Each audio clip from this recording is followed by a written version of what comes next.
Ya, pemirsa KPK meringkus Immanuel Ebenezer dalam kasus dugaan pemerasan terhadap perusahaan yang tengah mengurus sertifikasi keselamatan dan kesehatan kerja. Lebih lanjut kami akan membahasnya bersama dengan mantan pimpinan KPK Saud Situmorang dan Wakil Ketua Umum Jokowi Media Andi Aswan. Bang Andi, Bang Saud, selamat malam. Selamat malam, Mas. Ya, Bang Saud sudah bergabung? Ya, sudah. Oke, baik. Saya ke Bang Saud dulu ya. Bang Saud, meski kita menghormati asas praduga tak bersalah, tapi melihat OTT yang melibatkan 10 orang lebih ini, informasinya 14 orang yang kemudian ditahan dan barang buktinya ada mobil dan motor mewah. Apakah mungkin Wakil Menteri Eben ini nantinya hanya sebagai saksi saja, Bang Saud, menurut Anda? Oh ya, tentu kita harus menunggu expose dulu ya. Karena pengalaman menunjukkan bahwa orang yang dipanggil, diajak ke KPK itu belum tentu juga dia akan, kalau katakan ini kan ada berapa puluh orang yang diajak tuh. Nanti kita tunggu aja expose-nya. Tetapi yang memahami konstruksi kasus ini pastilah penyelidik yang kemudian bisa memastikan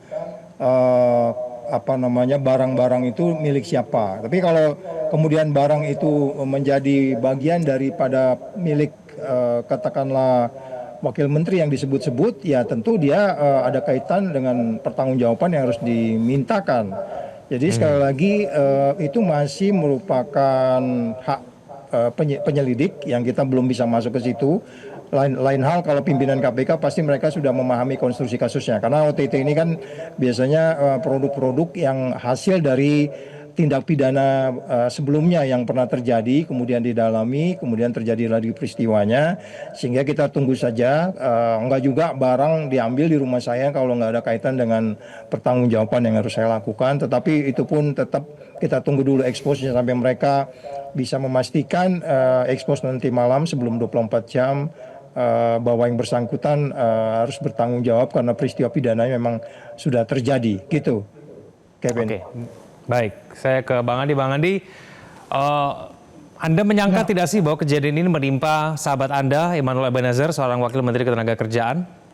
Bang Andi? Ya, Kevin, sebetulnya kami turut prihatin ya. Ini ibaratnya kayak petir siang bolong bagi kita. Kita tidak menduga bahwa hal ini akan terjadi seperti ini. Tapi kita mau kedepankanlah ajas praduga tak bersalah itu. Dan juga ya, ini adalah wujud kerja juga, artinya Pak Prabowo sebagai Presiden Republik Indonesia tidak main-main dalam kasus memberantas korupsi itu sendiri. Dan siapapun itu di mata hukum itu pasti sama, siapapun yang terlibat pasti akan dihukum untuk itu. Tapi kita mengedepankanlah azas praduga tak bersalah seperti apa konstruksinya yang dilakukan oleh Ya Bang Andi, tapi sepengetahuan Anda belakangan ini kegiatan Bang Nol itu seperti apa saja sih Bang Andi? Ya seperti sebelum-sebelumnya ya dia banyak juga melakukan inspeksi ya kepada perusahaan-perusahaan yang tidak memberikan hak-hak kepada karyawannya ya sesuai ya dengan kontraknya misalnya ya. Dan yang kedua juga beliau itu menjalankan tugas-tugas sehari-hari seperti menteri pada umumnya seperti itu. Dan kalau kita lihat kan penilaian terhadap kinerja dari Pak Immanuel Ebenezer ini sebagai Wakil Menteri Tenaga Kerja kan cukup memuaskan gitu, cukup bagus untuk itu. Ya memang kalau hal-hal seperti ini ya kita tidak artinya ya apapun terjadi itu seperti musibah lah ya buat kita itu semua, dan kita menyerahkan kepada KPK untuk penyelesaiannya. Begitu Kevin. Baik, Bang Saud, sepengalaman Anda menjadi pimpinan KPK dulu, sebetulnya pola pemerasan dan jerat hukum yang dikenakan dalam kasus dugaan pemerasan terhadap sejumlah perusahaan dalam hal ini adalah perolehan sertifikat K3 ini seperti apa sih Bang Saud?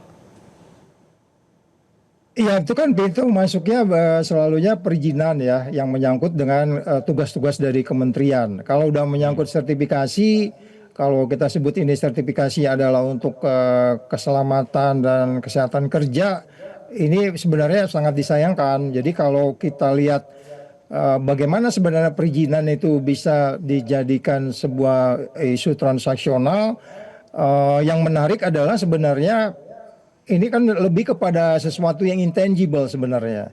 Jadi kalau kita bicara kalau itu kerugian negara dalam kaitan kelapa sawit atau apalah katakan gitu ya, itu masih bisa diukur. Artinya tangible. Kalau udah knowledge itu kan intangible dan kerusakannya itu cukup banyak. Kalau apalagi kalau kita bicara ISO, ini kan ada standar-standar internasional harus dimiliki setiap perusahaan. Ya, Sehingga mungkin banyak yang tidak memiliki passion di situ karena memang ini kalau keselamatan dan keamanan kerja ini kan nggak semua orang tertarik sebenarnya. Karena itu menyangkut apa namanya passion seseorang untuk mengawasi bagaimana supaya kerja aman dan kerja itu sehat gitu. Nah, sehingga kemudian kalau kita lihat pintu masuknya, kenapa ini menjadi transaksional? Bisa jadi jangan-jangan juga ada ini kan dia harus ikut pendidikan nih. Ya kan, apakah memang dilakukan seperti itu? Dia nggak ikut pendidikan, tapi kemudian diberi sertifikat. Saya nggak paham. Nanti kita lihat apa sebenarnya yang terjadi. Kalau kita bicara lingkungan kerja yang katakanlah harus diawasi, kemudian tidak diawasi, kemudian tidak dilaporkan, kemudian kementerian tidak melakukan sertifikasi bahwa industri kamu sudah memenuhi syarat, sebagaimana yang saya tugaskan kepada orang-orang di tempat kamu yang orang-orang K3 di tempat itu gitu. Nah, mungkin bisa jadi di sana isu transaksionalnya. Nanti kita lihat saja sebenarnya apa sebab sampai kemudian proses sertifikasi ini dan implementasinya seperti apa kok menjadi katakanlah ini kan berarti sangat signifikan ya. Kalau menjadi urusan seorang menteri kan sangat signifikan, tidak hanya hal-hal yang kecil-kecil seperti itu dan barang sitaannya juga cukup banyak. Menurut saya apa yang harus kita lakukan ke depan adalah ini pengalaman, kalau saya lebih cenderung pembelajaran bagaimana menteri dan wakilnya. Saya nggak ngerti KPI-nya seperti apa ya, mereka menteri-menteri dan wakilnya ini sekarang di kementerian kayak gimana, bagi kerjanya kayak gimana, bagaimana mereka sering check and balance satu lain. Kalau wakilnya kurang baik, menterinya baik, atau wakilnya baik, menterinya tidak baik, itu bagaimana. Nah, ini mungkin tantangan ke depan, tetapi kan sebenarnya sederhana ketika presiden mengatakan saya akan kejar ke ujung dunia, ya sebenarnya kan semua menteri harus paham, stop korupsi ya. hari ini juga. Jadi Kevin, kalau standar-standar, prosedur-prosedur, kemudian bagaimana kerja, ini kan sesuatu yang sudah dipahami setiap orang gitu. Jadi nggak sulit-sulit amat kalau kita bicara knowledge ya, atau pengetahuan. Tapi ini kan lebih kepada persoalan integritas. Ini menjadi lebih sulit gitu, Kevin. Ya, berbicara mengenai KPI para menteri dan wakil menteri mungkin hanya presiden yang punya begitu ya Bang Saud ya. Tapi saya ke Bang Aswan, Bang Andi. Berhubungan dengan presiden, kita tahu bahwa Presiden Prabowo Subianto sudah berulang kali mengingatkan jangan sekali-sekali korupsi. Bahkan Pak Presiden mengatakan ini tidak ada kompromi sama sekali terhadap pelaku korupsi. Apalagi kalau ini dilakukan oleh pembantunya sendiri. Nah, kenyataannya pada hari ini ada operasi tangkap tangan yang menimpa pembantunya sendiri, Bang Andi. Bagaimana kemudian kita memaknai pernyataan Presiden itu kalau ia mau menerapkan bahwa tidak ada kompromi sama sekali terhadap pelaku korupsi? Iya, Kevin, setiap assignment dari Presiden pasti ada juga konsekuensinya seperti itu. Ya, siap dilantik, ya siap mundur, istilahnya kan begitu. Kalau terlibat dalam kasus hukum, seperti kayak dengan KPK itu. Tapi kita ini dulu lah, ajas praduga tak bersalah dulu ya. Seperti apa sih konstruksinya kan kita belum jelas ya untuk OTT ini. Karena informasi yang saya terima juga agak berbeda gitu kan. Nah, ini tidak berandai-andai ya, kita tunggu saja seperti apa exposure-nya itu, seperti apa dari KPK itu keterlibatan dari Pak Wamen itu terhadap kasus ini gitu loh.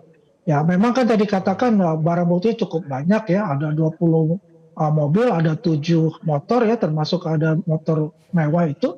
Dan itu memang ya harus komprehensif gitu kan.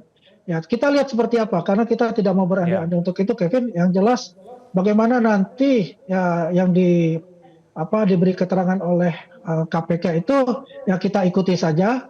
Dan kami berharap ya kalau memang itu terjadi yang kita tidak inginkan, ya kita harus mempersiapkan bantuan hukum untuk itu.